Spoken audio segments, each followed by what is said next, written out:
जो next reaction है हमारी एल्डिहाइड कीटोन्स में वो है ऑक्सीडेशन।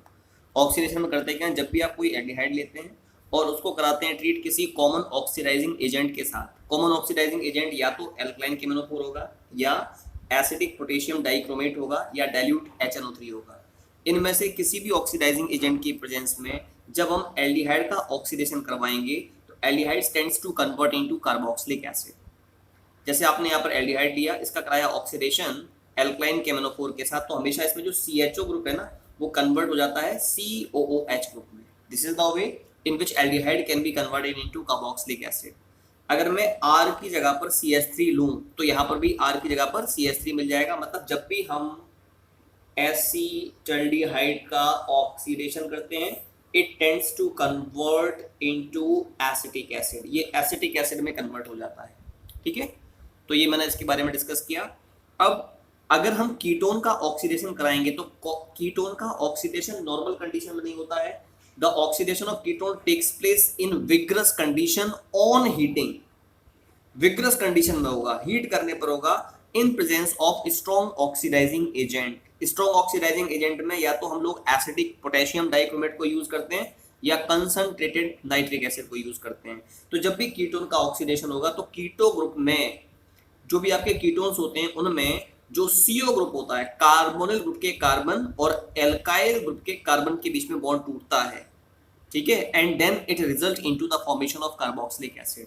अब रिएक्शन कैसे होती है उसको देखते हैं।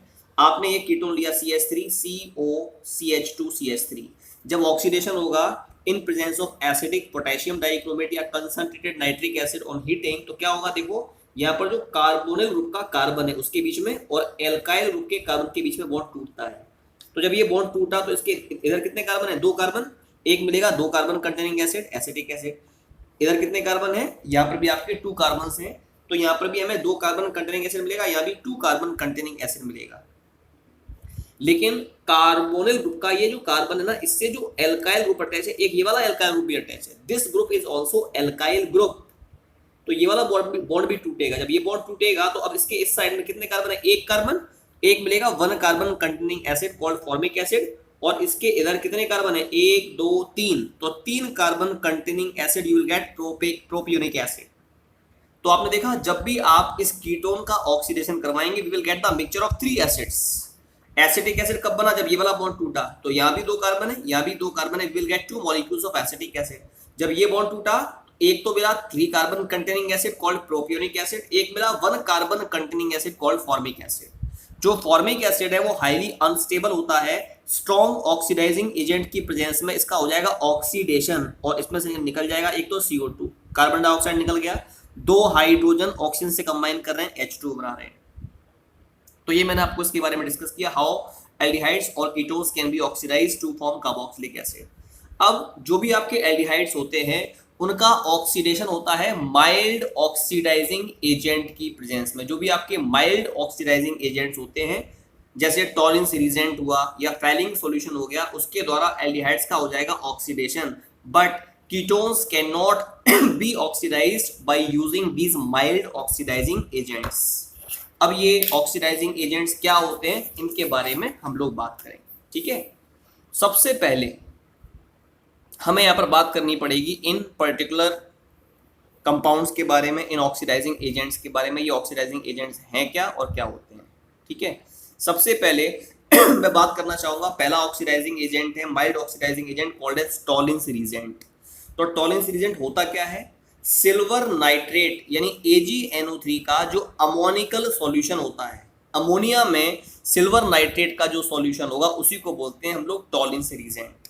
कैसे बनता है, हम यहाँ पर सिल्वर नाइट्रेट लेंगे, उसकी कराएंगे रिएक्शन लिक्विड अमोनिया के साथ। लिक्विड अमोनिया होता है NH4OH, तो ये दोनों कंबाइन करते हैं, क्या बनेगा, Ag2O बनेगा, अमोनियम नाइट्रेट बनेगा, साथ में वाटर बनेगा। अब जो आपका सिल्वर ऑक्साइड बना है वो दोबारा से कंबाइन करता है अमोनियम हाइड्रोक्साइड के साथ and form Tollens reagent. Tollens reagent होता है AgNH3 का होल ट्वाइस OH और साथ में H2O बन जाएगा, ये आपका टॉलिन रिजेंट बन गया। अब जब भी हम कोई एल्डिहाइड लेंगे उसको कराएंगे इस टॉलिन रिजेंट के साथ ट्रीट, तो आपका जो एल्डिहाइड है ना वो कार्बोक्सिलेट आयन में कन्वर्ट हो जाता है। साथ में क्या मिल जाएगा आपका, सिल्वर मिरर Ag और अमोनिया 4 मॉलिक्यूल्स अमोनिया के मिल जाएंगे और वाटर मिल जाता है। तो this is the way in which aldehydes can be converted into carboxylate ion और कार्बोक्सिलिक एसिड। अब इसके बाद जो नेक्स्ट बात हम करेंगे यहाँ पर, नेक्स्ट ऑक्सीडाइजिंग एजेंट लेंगे, वो है फैलिंग सॉल्यूशन। फैलिंग सॉल्यूशन दो प्रकार का होता है, एक तो होता है फैलिंग सॉल्यूशन ए और दूसरा होता है फैलिंग सॉल्यूशन बी।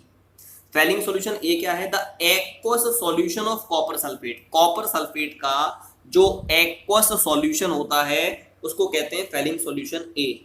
ये आपका ब्लू कलर का सॉल्यूशन होता है। जबकि फैलिंग सॉल्यूशन जो बी है, it is alkaline solution of sodium potassium tartrate. Sodium potassium tartrate का जो एल्कलाइन सॉल्यूशन होगा उसको बोलेंगे falling solution B.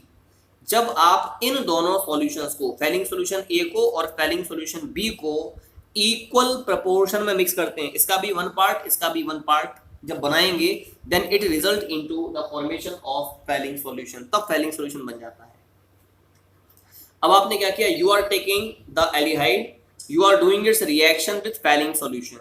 Fehling solution is a mixture of aqueous solution of copper sulphate and alkaline solution of sodium potassium tartrate.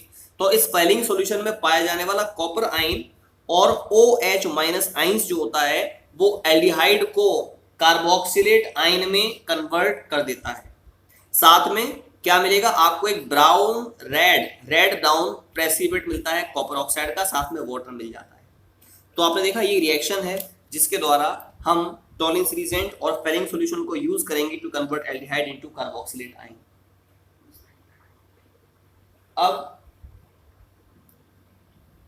अब इसके बाद में जो नेक्स्ट रिएक्शन होगी वो होगी हेलोफॉर्म रिएक्शन। हेलोफॉर्म रिएक्शन क्या होती है देखें। हेलोफॉर्म रिएक्शन ऐसे एल्डिहाइड्स या ऐसे कीटोन्स शो करते हैं जिनमें COCH3 ग्रुप पाया जाता है। COCH3 ग्रुप मतलब ऐसे एल्डिहाइड्स या कीटोन्स जिनमें COCH3 ग्रुप पाया जाएगा, ऐसे एल्डिहाइड्स या कीटोन्स जो होते हैं वो हेलोफॉर्म रिएक्शन को शो करते हैं। मैं सीधा एग्जांपल लूंगा। आपने एल्डिहाइड लिया, हेलोफॉर्म रिएक्शन में हम एल्डिहाइड की रिएक्शन कराते हैं हेलोजन के साथ। सपोज हेलोजन में मैंने क्लोरीन लिया, the reaction takes place in presence of sodium hydroxide. तो क्या होता है इसमें? जो आपका अल्फा कार्बन है ना, अल्फा कार्बन, ये अल्फा कार्बन है, अल्फा कार्बन से जितने भी हाइड्रोजन अटैच्ड हैं COCH3 वाले जो अल्फा हाइड्रोजन है वो सारे हट जाएंगे। यहाँ से 3 हाइड्रोजन हट गए, इसकी जगह पर 3 Cl आ जाएगा। तो यू विल गेट CCl3CHO, इसका नाम होता है क्लोरल। जो यहाँ से 3 हाइड्रोजन हटे हैं वो 3 क्लोरीन से कंबाइन करेंगे 3HCl बना देगा। ठीक है। और क्या होगा? अब अगले स्टेप में जो क्लोरल है आपका उसको हम लेंगे, वो दोबारा से NaOH से कंबाइन करता है और क्या होगा? यहाँ से ये वाला बॉन्ड टूटेगा और यहाँ से निकल जाएगा क्या? HCOONA, हमें सोडियम फॉर्मेट यहाँ मिल जाएगा। और जो CCl3 उससे H कंबाइन करेगा, इट विल फॉर्म क्लोरोफॉर्म। यहाँ पर क्लोरोफॉर्म का फॉर्मेशन हो जाता है। एक बहुत ही इंपॉर्टेंट बात, इस केमिकल रिएक्शन में आपने क्लोरोफॉर्म बनाया है तो है ना, साथ में अगर हम यहाँ पर क्लोरीन की जगह पर आयोडीन को यूज करें तो यहाँ पर बनाएगा CI3CHO, जो फर्दर कंबाइन करके बनाएगा CHI3। इसको बोलेंगे आयोडोफॉर्म जो कंपाउंड बनेगा, and the reaction is called as iodoform reaction. तो इस मेथड के द्वारा आयोडोफॉर्म की सिंथेसिस की जा सकती है। That's why the reaction is also said to be iodoform reaction. अब इसी रिएक्शन को मैं समझा रहा हूं by taking some more examples. एक और एग्जांपल मैंने लिया, यहाँ पर हमने कीटोन ले लिया CH3COCH3, मतलब आपने कीटोन लिया है विच इज कॉल्ड एसीटोन। आपने एसीटोन लिया, जब आप इसकी रिएक्शन ब्रोमीन से करवाएंगे तो इसके तीनों हाइड्रोजन की जगह 3 Br आ जाएंगे and you will get, suppose यहाँ से हटा दिया या यहाँ से हटाओ एक ही बात है, यू विल गेट, चाहे आप यहाँ से H हटा के Br अटैच कराएं, चाहे यहाँ पर Br अटैच कराएं इन प्लेस ऑफ H, एक ही बात है। सपोज यहाँ पर अटैच करवाया तो क्या मिल जाएगा? CBr3CHO। अब इसको दोबारा लिया, कंपाउंड को कंबाइन कराया NaOH के साथ, तो अब क्या होगा? यहाँ से ये वाला बॉन्ड टूटेगा ऐसे, यहाँ से ये वाला बॉन्ड टूट जाएगा, तो क्या निकल गया? CH3COONA, sodium acetate. अब क्या बचा? CBr3, उससे H कंबाइन करेगा to form CHBr3 called as bromoform. Bromoform मिल जाएगा आपको। ऐसे ही ये एक और एग्जांपल है, ये भी आपका कीटोन है, इसमें COCH3 अटैच है। तो जब आप इसकी रिएक्शन क्लोरीन से करवाओगे NaOH की प्रेजेंस में, यहाँ से तीनों हाइड्रोजन हटेंगे, 3 Cl आएंगे, तो क्या हुआ, इसकी जगह पर यहाँ पर क्या हो जाएगा, H की जगह पर Cl आ गया, यू आर गेटिंग COCCl3। इस पूरे कंपाउंड को दोबारा से लिया, NaOH से कंबाइन कराया, तो ये बॉन्ड यहाँ से टूटा, यहाँ से H और ये CCl3 कंबाइन कर रहा है, CHCl3 बना, और इसकी फ्री वैलेंसी से ONA अटैच हो जाएगा to form this specific compound. तो this reaction is called as haloform reaction, इसको हम लोग हैलोफॉर्म रिएक्शन कहते हैं।